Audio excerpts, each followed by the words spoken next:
അപ്പൊ അത് പ്രശ്നമല്ല. കാരണം എന്താ, അത് അള്ളാഹ് കൊടുക്കുന്ന. അതേ ഞങ്ങളും പറയുന്നുള്ളൂ, മുഹിയുദ്ദീൻ ഷേഖിന്റെ കഴിവുകൊണ്ടാണെന്ന് ആരും പറയുന്നില്ല, അള്ളാഹു നൽകുന്ന കഴിവുകൊണ്ടാണ് എന്നും പറയുന്നത്. ഇനി ഞാൻ ഒന്നുകൂടി എന്റെ പ്രിയപ്പെട്ട സഹോദരന്മാരോട് പറയുന്നു, അള്ളാഹുവിനോട് ദുആ ചെയ്യുന്നത് ഏറ്റവും കൂടുതൽ വിരോധമുള്ളവരാണ് മുജാഹിദുകൾ. അള്ളാഹിനോട് തോർക്കണ്ട എന്ന് പറയുന്നത് മുജാഹിദുകളാണ്. എത്രത്തോളം പറഞ്ഞു എന്നറിയോ? ഒരാൾ നിസ്കരിച്ചു, കൂട്ടമായി നിസ്കരിച്ചു, എന്നിട്ട് നമ്മൾ ദ്വാരക്കാണ് റബ്ബനാ ആതിനാ ഫിദ്ദുനിയാ ഹസന വഫിൽ ആഖിറതി ഹസനതൻ വഖിനാ അദാബന്നാർ. ഏറ്റവും നല്ല ദുആ അല്ലാഹുവിനോട് തന്നെയാണ് പറയുന്നത്. പക്ഷേ ഇങ്ങനെ നിസ്കാരത്തിന്റെ ശേഷം കൂട്ടുപ്രാർത്ഥന നടക്കുന്നതിനേക്കാൾ നല്ലത് വ്യഭിചരിക്കലാണ് എന്ന് ഒരു മൗലവി തട്ടിവിടുന്നതെന്ന് കേൾക്കുക. അതിന് ഏറ്റവും ഇഷ്ടം ബിദ്അത്താണ്. ഒരു ചിന്ത ഒരാൾ വ്യഭിചരിക്കുന്നതിനേക്കാൾ, ഒരാൾ മദ്യപിക്കുന്നതിനേക്കാൾ, ഒരാൾ പലിശ കൊടുക്കുന്നതിനേക്കാൾ, ഒരാള് ഈ നിലക്ക് അധർമ്മം പ്രവർത്തിക്കുന്നതിനേക്കാൾ, അളവിലും ദുഃഖത്തിലും കൃത്രിമം പ്രവർത്തിക്കുന്നതിനേക്കാൾ പിശാചിന് ഏറ്റവും ഇഷ്ടം നമസ്കാരത്തിന് ശേഷമുള്ള കൂട്ടപ്രാർത്ഥനയാകുന്ന ബിദ്അത്ത്, സുബഹിക്ക് ശേഷമുള്ള ഖുനൂത്താകുന്ന ബിദ്അത്ത്. ഒരാൾ വ്യഭിചരിക്കുന്നതിനേക്കാൾ വലിയ തിന്മ. സുബ്ഹാനല്ലാഹ്, ഇത് പറഞ്ഞവൻ KNM പ്രസിഡന്റ് അല്ല, സെക്രട്ടറി അല്ല. സമൂഹമേ, നിങ്ങൾക്ക് എന്തുകൊണ്ട് മനസ്സിലാകുന്നില്ല എന്നാണ് എനിക്ക് പറഞ്ഞതുകൊണ്ട്. പൊട്ടത്തരം പറഞ്ഞാൽ മനസ്സിലാവില്ല. മൂപ്പര് പറഞ്ഞു കേട്ടില്ലെങ്കിൽ സുബഹിക്ക് ശേഷമുള്ള കണ്ടാൽ, മറുഭാഗത്തൊരാൾ നമസ്കാരാനന്തര കൂട്ടുപ്രാർത്ഥന കണ്ടാൽ പിശാച് ഏറെ സന്തോഷിക്കുക. വ്യഭിചരിക്കുന്ന പ്രവൃത്തിയല്ല ഈ കൂട്ടുപ്രാർത്ഥന നടത്തുന്ന മുസ്ലിയാരെ കൊണ്ടാണ് എന്ന് പറയുന്നത് സുഫിയാനുൽ സൗരിയാണ്. പച്ചക്കള്ളാണ്. സുഫിയാനുൽ സൗരി പറഞ്ഞിട്ടില്ല. വ്യഭിചരിക്കുന്നുണ്ട് ഒരു ഭാഗത്ത് റബ്ബനാത്തിനാണ് കൂട്ടുപ്രാർത്ഥന നടത്തുന്നുണ്ട്. ഏറ്റവും നല്ലത് അത് വ്യഭിചാരമാണെന്ന് പറയുന്ന പ്രസ്ഥാനം മുജാഹിദുകളാണ്. സുഫിയാനുൽ സൗരി ഞങ്ങളുടെ നേതാവാണ്. ഞങ്ങളുടെ നേതാവിന്റെ ഒറ്റവാക്കിലും അത് പറയാൻ കാണിച്ചു തരാൻ കഴിയില്ല. ഇനി അടുത്ത ചോദ്യം ചോദിക്കും. പറയാം.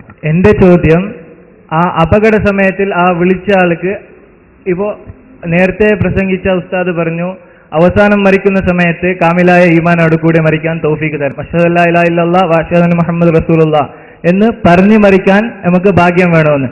അത് എല്ലാ മുസ്ലിമീങ്ങളെയും അത് തന്നെയാണ് ഷഹാദത്ത് കലിമ.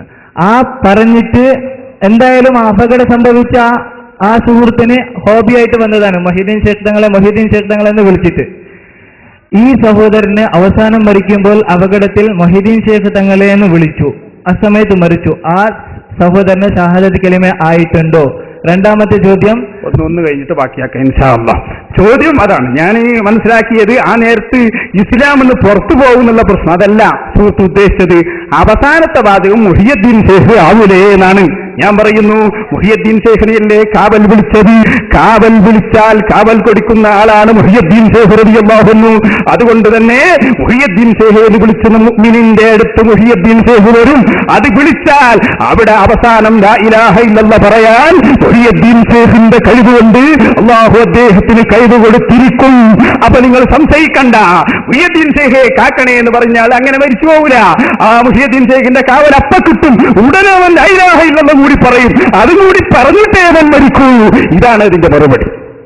ഈ ചോദ്യത്തിൽ എനിക്ക് ഉണ്ടായ ഒരു അനുഭവത്തിന്റെ വെളിച്ചത്തിൽ ഒരു ചോദ്യം ചോദിക്കുകയാണ്. അതിന്റെ വിധി ഉസ്താദ് പറഞ്ഞാൽ, അതായത് എൻ്റെ ഉമ്മ ഹോസ്പിറ്റലിൽ അസുഖമായിട്ട് കിടക്കുമ്പോൾ, സീരിയസ് ആയിട്ട് കിടക്കുമ്പോൾ പനിയും വറയലും വന്ന് ഏകദേശം സക്കറാത്തിന്റെ സമയത്ത് ബദരീങ്ങളെന്ന് എൻ്റെ ഉമ്മ വിളിച്ചു.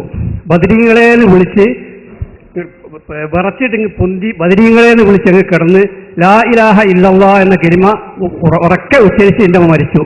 ഇതിന്റെ വിധി എന്താണെന്ന് സാർ? അൽഹംദുലില്ലാഹ്, നമ്മൾ പറഞ്ഞതിൽ ഒരു അനുഭവം വിവരിച്ച എന്റെ സുഹൃത്തിന് നന്ദി. അതാ ഞാൻ പറഞ്ഞത്, ബദരീങ്ങളെ വിളിച്ചാൽ, മുഹിയുദ്ദീൻ ഷേഖിനെ വിളിച്ചാൽ അപ്പോൾ അവർ ഉടനെ ഇടപെടും.